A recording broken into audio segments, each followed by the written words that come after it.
Assalamualaikum warahmatullahi wabarakatuh. Saya Devi Puspitasari. Pada kesempatan kali ini saya akan mempresentasikan tentang kebijakan pemerintah dalam penanggulangan dan pencegahan merebaknya virus Omikron di Indonesia. Pertama, sejarah munculnya varian virus Omikron. Studi terbaru menunjukkan awal mula varian Omikron terbentuk dengan cara meniru genetik virus flu biasa. Diketahui pertama kali varian Omikron ini merabak di Afrika Selatan yang memiliki tingkat HIV tertinggi. Jadi pada studi ini mendapatkan virus Omikron mengambil potongan materi genetik flu biasa yang kemudian menyebabkan virus Omikron ini mudah menular dan juga menimbulkan penyakit yang ringan atau tanpa gejala. Jadi varian virus Omikron ini perlu penelitian lebih lanjut lagi untuk mengkonfirmasi asal mula mutasi Omikron dan pengaruhnya terhadap fungsi transmisibilitas. Perbedaan varian Delta dan Omikron. Varian Delta ini 2 kali lebih menular dan menyebabkan infeksi yang parah dibandingkan varian sebelumnya. Sedangkan varian Omikron gejalanya lebih ringan dibandingkan varian lain dan penyebaran varian Omikron ini lebih cepat serta dapat menginfeksi penyintas atau orang yang sudah pernah terkena COVID-19 sebelumnya. Posisi level terjangkit di Indonesia, tercatat 5 Januari 2022, kasus COVID-19 Omikron di dalam negeri ini telah mencapai 254 kasus, dan berdasarkan data, jumlah ini menempatkan Indonesia di posisi peringkat ketiga di Asia Tenggara.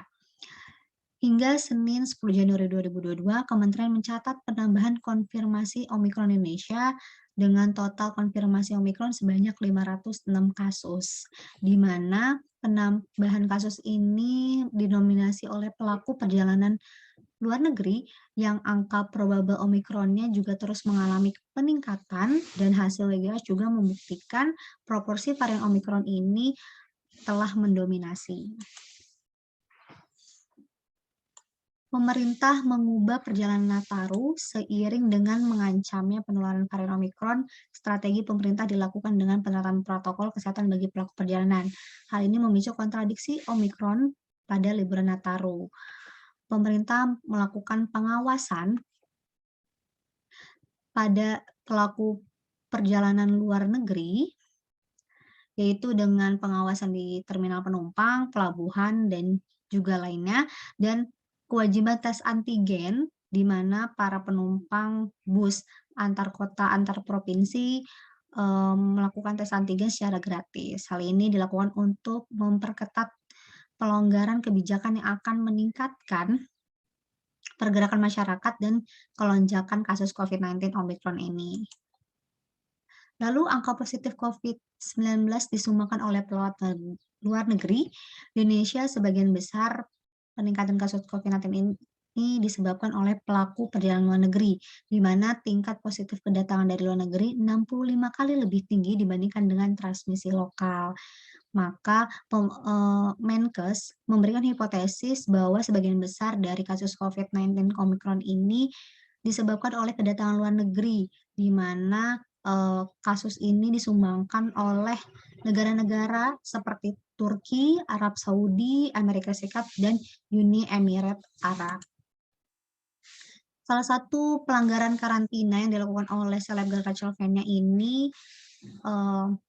menjadi tersangka kasus pelanggaran karantina. Rachel saling menuduh sebagai pasangan Rachel Fenya dan juga manajer Rachel Maulida Karunisa ini telah divonis hukuman 4 bulan penjara, dan vonis hukuman tersebut sama dengan tuntutan jaksa. Tersangka siap mengikuti proses hukum yang sudah ditetapkan dalam persidangan. Dalam persidangannya, Rachel Fenya ini mengakui telah kabur dari pusat karantina, dan ia mengaku melakukan